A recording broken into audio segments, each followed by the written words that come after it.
Olá, não creio que você voltou. Então bora lá. Eu sou Luciano Alves e nesse episódio, gente, eu vou reagir a um vídeo do Gilberto Guinoatto aqui no YouTube. Sim, é o primeiro react aqui do canal, gente.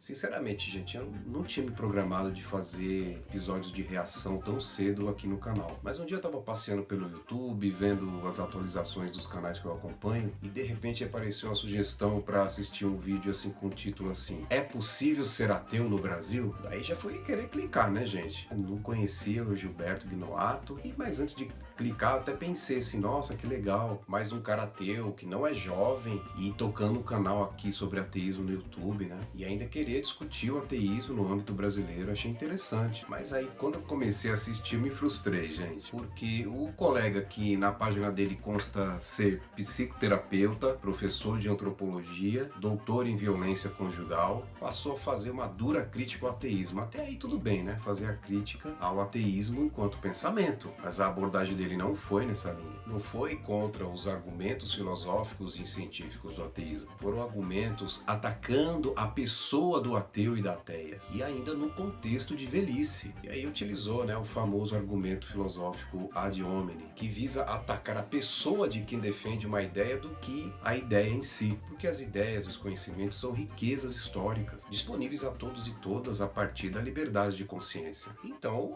como ele atacou os ateus, eu me senti atacado e resolvi reagir. Mas vou tentar não atacar a pessoa do colega Gilberto, né? Vou tentar atacar os argumentos que ele reúne para afirmar que o ateísmo seria impossível no Brasil. Só que aí, gente, eu pesquisando mais o canal do colega, eu descubro que ao longo de 2 anos e meio ele publica mais 2 vídeos sobre o assunto, se referindo ao primeiro vídeo, que é esse que eu vou utilizar como objeto da reação, do react, mas para minha surpresa, no terceiro vídeo que ele faz, ele se afirma como ateu. Olha, gente, o meu processo de descrença levou 11 anos para eu me afirmar como ateu. Então, eu vendo primeiro a pessoa depreciar a condição de ser ateu e somente 2 anos e meio depois se identificar, se afirmar no inverso do que ele falou antes, merece uma reação, né, gente? Até para que fique como uma possibilidade de legado, né, para outras pessoas futuramente refletirem o quanto é sensível essa questão no Brasil. Então, vamos ao que interessa. O colega Gilberto começa abordando se é possível ser ateu até o final da vida no Brasil. Acompanhe. O Gilberto traz o ateísmo como impossibilidade no Brasil a partir de um argumento que só teria validade se o fundamento fosse em cima de um conjunto de resultados a partir de pesquisas por faixa etária, por exemplo. Porque além da afirmação de que ser ateu na juventude é mais fácil, ele não só deprecia a liberdade de consciência que o jovem pode resgatar na trajetória de sua vida, mas também coloca os idosos e principalmente as idosas num lugar inferior de exercício da sua sociabilidade. Ainda mais dando como exemplo as procissões religiosas, onde você tem uma maioria de idosos. Como se isso fosse um destino invariável desse segmento da população. Mas vamos dar uma colher de chá pro Gilberto, né, gente? Porque em 2019, que foi quando ele gravou esse vídeo, ele não tinha em mãos a pesquisa mais recente do Datafolha, né? Que mostra que nesse segmento os jovens sem religião já são maioria. Inclusive fiz um episódio aqui no canal que você pode acompanhar depois. Agora, sobre a certeza da morte que o Gilberto diz ser mais angustiante quando envelhecemos. É aqui mais uma vez que o colega deprecia a capacidade intelectual e filosófica dos ateus e ateias. Porque, gente, só vai se sentir com um pé nesse mundo e um pé no outro mundo, como ele disse, quando envelhecer, quem acreditar que existe um outro mundo, uma outra vivência além dessa material que a gente vive. Quem não acredita não vai ter essa angústia, simples assim. A pessoa pode ter outras angústias, como saúde física, saúde mental, questão financeira, de relações sociais, mas isso não significa que necessariamente só porque está com, né, as angústias da velhice que a pessoa vai declinar, vai flexibilizar, né, as suas convicções filosóficas e a sua visão de mundo. Sendo assim, gente, não existe qualquer evidência psicológica ou social de que os ateus e ateias deixam essa posição filosófica no final da vida. Mas aí o Gilberto nos brinda com mais uma pérola ao explicar que isso acontece com idosos porque nós nascemos involuntariamente cristãos. Acompanhe. Olha, eu concordo com o Gilberto quando ele diz que viver num país com população e cultura majoritariamente cristã dificulta mudanças de concepção filosófica, de costumes na vida social, que inclusive é uma situação típica que os ateus e ateias precisam lidar, né, no seu processo de descrença. Agora, dizer que isso tem uma origem congênita já é demais, né? Ninguém nasce ateu, assim como ninguém nasce pertencendo a uma religião, porque mesmo sabendo que a liberdade de consciência das crianças e adolescentes no Brasil é pouco respeitada, uma pessoa só pode afirmar que acredita em algo ou em alguém somente quando a sua capacidade cognitiva alcança isso. Ou seja, é só quando consegue assimilar a ideia da existência de divindades ou também a possibilidade de constatar a ausência de evidências dessa existência. Ou seja, é só a partir do nosso reconhecimento concreto na vida e no mundo que vamos poder definir ou redefinir esse pertencimento. Mas aí o colega tentou sustentar isso utilizando José Saramago como espantalho do seu argumento. Primeiro, que o José Saramago não disse exatamente como o Gilberto expôs. Segundo, que ele não jogou a toalha, como disse o colega. O Saramago disse, numa entrevista que deu apenas 8 meses antes de sua morte, num lançamento de um de seus livros, que, abre aspas, não há um ateu absoluto. Só poderia ser ateu absoluto aquele que vivesse em uma sociedade na qual Deus não tivesse penetrado.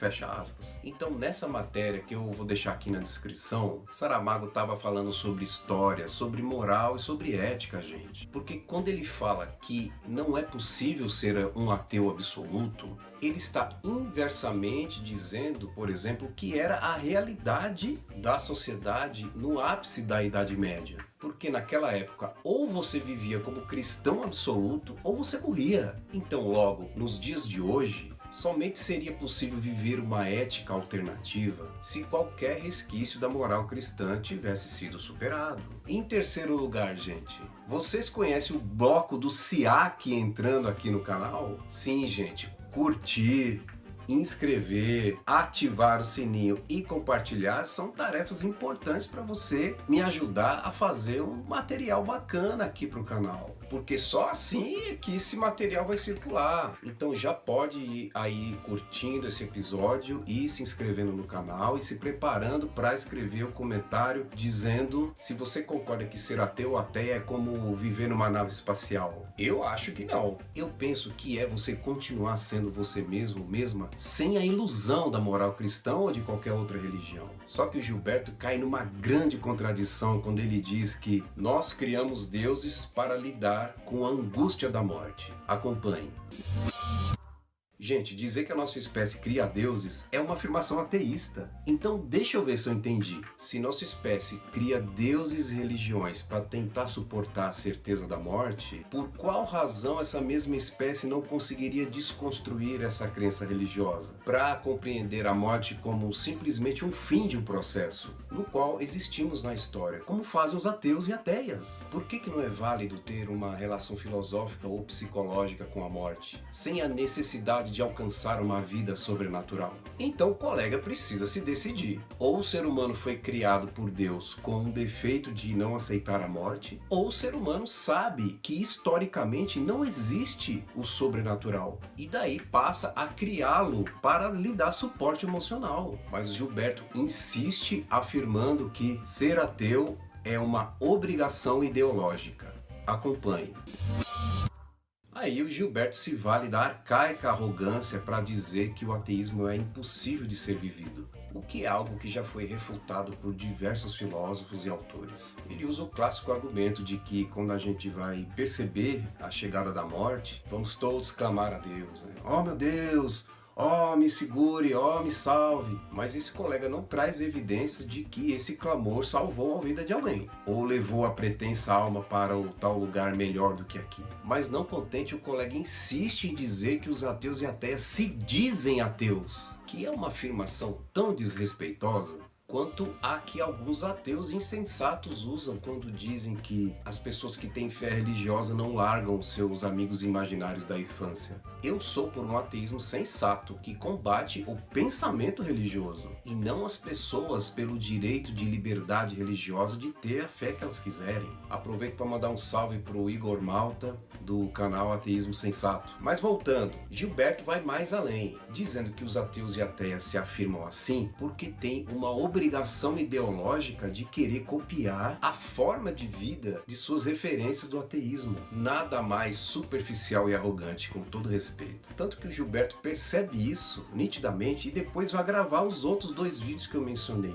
e que estão aqui na descrição do episódio. E nesses 2 vídeos ele vai atenuar as afirmações que ele faz no primeiro e se declarar como ateu, gente. Um prodígio. Olha, como vocês sabem, eu busco falar a partir de um prisma marxista. Essa é a minha escolha. E eu vou refutar o colega trazendo aqui uma afirmação do próprio Marx, que disse que o ateísmo não deve ser a principal atitude do socialista, porque o método materialista dialético sequer supõe a necessidade do debate da teologia na vida social. Marx diz isso neste livro aqui, Manuscritos Econômicos Filosóficos, na página 113, uma edição aqui da Boitempo.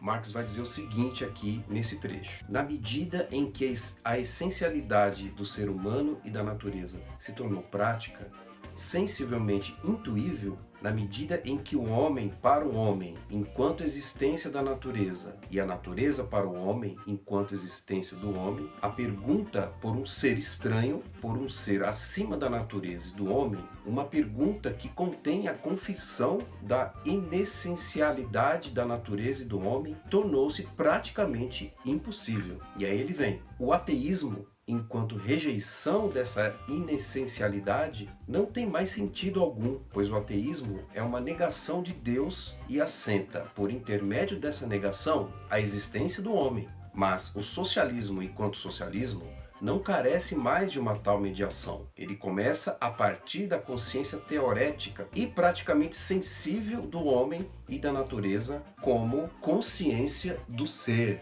Então, gente, nem eu e nem os demais ateus e ateias que inclusive arrasaram nos comentários do vídeo do colega Gilberto, certamente não nos afirmamos ateus por mera e exclusiva reverência aos pensadores ateus. Até porque existem milhões de marxistas que não são ateus e nem por isso são marxistas desqualificados. Os marxistas não precisam de Marx como Deus, como um tipo de Deus. Até porque seria falso, dada a própria discussão do conceito de alienação em Marx. E sobre a carta de Proudhon a Marx que ele menciona, hein? Mais uma vez o Gilberto disse o que o autor não disse, gente. O Proudhon, numa carta para o Marx, em 1846, ele diz temer, sim, que o socialismo se torne uma nova religião intolerante, mas em nenhum momento o compara com Calvino e com Lutero. Mas acho que o colega Gilberto esqueceu de mencionar que 1 ano depois dessa carta de Proudhon a Marx, Marx publica o livro A Miséria da Filosofia, refutando o livro Filosofia da Miséria do Proudhon e a sua ilusão de superar as desigualdades do capitalismo com medidas humanitárias. Agora Gilberto vai terminar o argumento dele dando mais um golpe depreciativo quando diz que o ateísmo é uma questão narcísica. Acompanhe.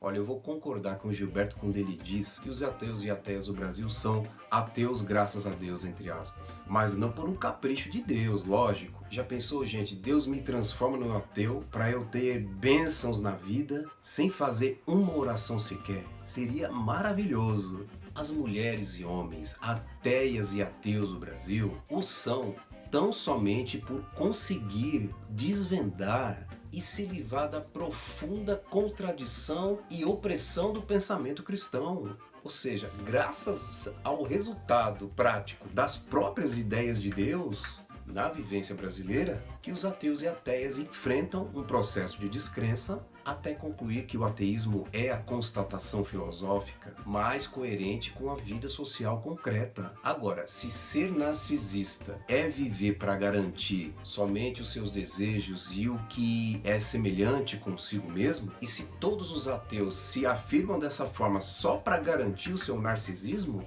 o que dizer do cristianismo que afirma que nós somos a imagem e a semelhança de Deus?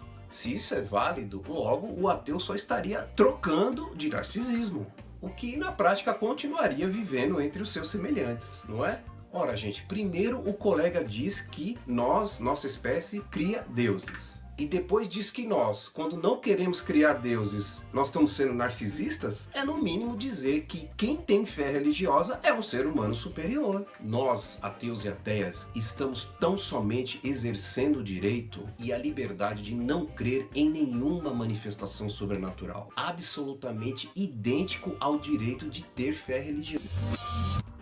Gente, peço desculpas por esse corte abrupto aí, é que eu tive problemas com a bateria da câmera e eu não consegui terminar a gravação na primeira oportunidade, então estou retomando aqui e finalizando numa outra gravação. Então, bora de volta ao conteúdo. E este direito de não ter fé religiosa é tão legítimo quanto o pensamento filosófico construído historicamente em torno do ateísmo. Aliás, em torno da descrença em geral, em torno do questionamento das instituições religiosas e da ideia de divindades e da ideia de manifestações sobrenaturais. O exercício desse direito compõe também a liberdade religiosa e é oriundo do direito constitucional de liberdade de consciência, direito este que consta na Declaração Universal dos Direitos Humanos. Então, ter uma postura ateísta não é igual ter uma postura radicalmente extremista, como diz o colega Gilberto. Até porque o que ele não considera radical, os valores que ele não considera radical, foram considerados radicais na ruptura com o feudalismo e com o domínio da igreja, no contexto das revoluções dos séculos 18, 19 e 20. Então a legitimidade deste direito e desse pensar filosófico pode nos permitir sim nos sentirmos tranquilos em pensar a morte e até na hora da própria morte, porque podemos saber concretamente que buscamos fazer o melhor durante a nossa trajetória na vida social e, se possível, deixar um legado disso. Um legado assim como o colega Gilberto fez, que nos ofereceu esse vídeo que nós estamos fazendo essa reação aqui, e mais outros dois sobre o assunto, revelando uma experiência que o levou a reconhecer que ele mesmo é um ateu, graças a Deus, que tenha sido legítimo. Então seja bem-vindo, Gilberto, à real, livre, concreta e maravilhosa condição humana de ser ateu. A gente se vê no próximo episódio.